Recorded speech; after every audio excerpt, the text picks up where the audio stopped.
Assalamualaikum warahmatullahi wabarakatuh.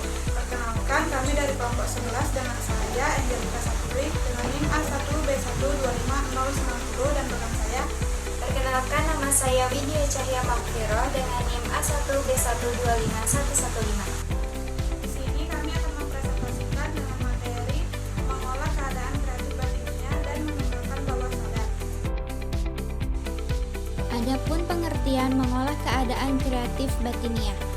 Mengolah keadaan kreatif batiniah adalah proses melatih dan mengembangkan kondisi mental serta emosional seseorang agar lebih peka, fokus, dan terbuka dalam menghasilkan ide, serta ekspresi kreatif dari dalam diri.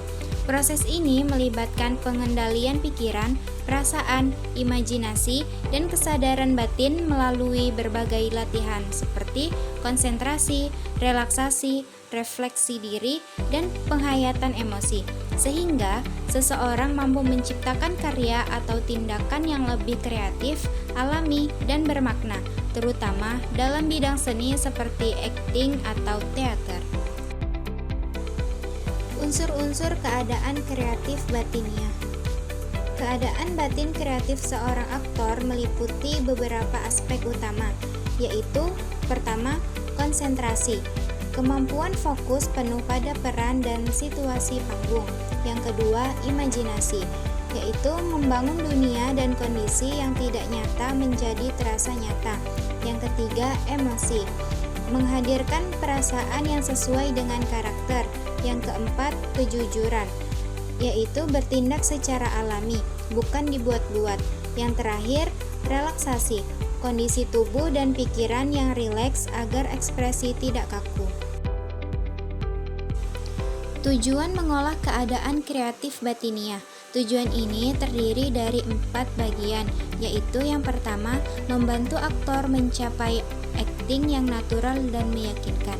Yang kedua, menghidupkan karakter secara mendalam dan emosional.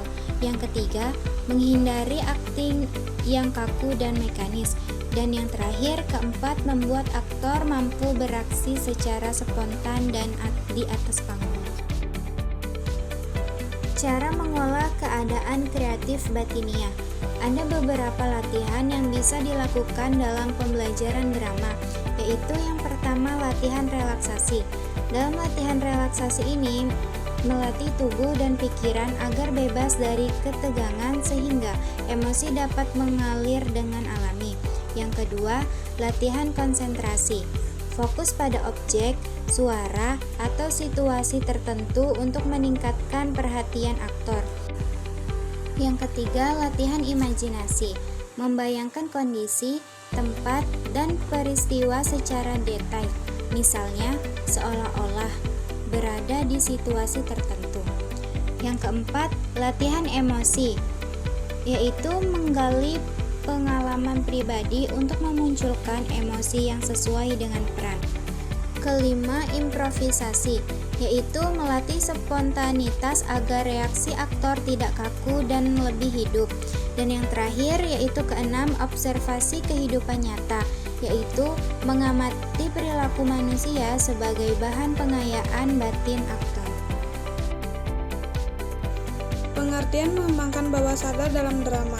Dalam seni peran, mengembangkan bawah sadar adalah proses melatih aktor agar mampu mengakses emosi, ingatan, dan imajinasi terdalam secara alami sehingga akting terasa hidup dan tidak dibuat-buat. Konsep ini banyak dipengaruhi oleh metode akting seperti sistem Stanislavski yang menekankan kejujuran emosi dan pengalaman batin aktor. Menurut teori keaktoran, untuk menampilkan kehidupan batin yang halus, terutama yang bersifat bawah sadar, aktor harus melatih tubuh, suara, dan kepekaan emosinya secara menyeluruh. Peran bawah sadar dalam akting. Pikiran bawah sadar menyimpan pengalaman emosi dan hasil observasi aktor dalam kehidupan sehari-hari. Saat berakting, pengalaman tersebut muncul kembali dan digunakan untuk membangun karakter. Bawah sadar bekerja terus-menerus dan memiliki kapasitas lebih besar dibanding pikiran sadar. Imajinasi yang muncul saat berakting merupakan produk dari aktivitas bawah sadar. Artinya, akting yang baik bukan hanya hasil hafalan naskah tapi hasil penggalian batin. Cara mengembangkan bawah sadar aktor. ada 6, yaitu yang pertama, latihan imajinasi. Aktor membayangkan situasi, tempat, dan emosi secara detail agar terasa nyata. Yang kedua, observasi kehidupan nyata. Mengamati perilaku orang lain lalu menyimpannya dalam bawah sadar untuk digunakan saat akting. Yang ketiga, relaksasi dan konsentrasi, yaitu melatih tubuh dan pikiran agar fokus sehingga emosi bawah sadar lebih mudah muncul. Yang keempat, latihan emosi atau emotional recall, mengingat pengalaman pribadi untuk memunculkan emosi yang sesuai dengan karakter. Yang kelima, improvisasi, yaitu melatih spontanitas agar respon aktor tidak kaku dan lebih natural. Yang keenam, latihan tubuh dan napas. Tubuh yang terlatih membantu mengekspresikan dorongan batin secara maksimal. Tujuan mengembangkan bawah sadar. Yang pertama, menciptakan akting yang natural dan tidak dibuat-buat. Yang kedua, menghidupkan karakter secara mendalam. Yang ketiga, membantu aktor menjadi tokoh bukan sekedar memerankan. Yang keempat, menghasilkan ekspresi emosi yang jujur dan meyakinkan. Kesimpulan dari materi yang kami terangkan adalah mengolah keadaan kreatif batinia dan bawah sadar membantu aktor menampilkan akting yang alami, spontan, dan meyakinkan. Melalui latihan emosi, imajinasi, konsentrasi, dan observasi, aktor dapat lebih mudah menjiwai karakter serta menampilkan ekspresi yang jujur dan tidak dibuat-buat. Baik, sekian dari kami. Jika ada yang ingin bertanya, silakan ketik pertanyaan di kolom komentar. Cukup sekian dari kami. Jika ada salah, mohon dimaafkan. Kami tutup dengan wassalamualaikum warahmatullahi wabarakatuh.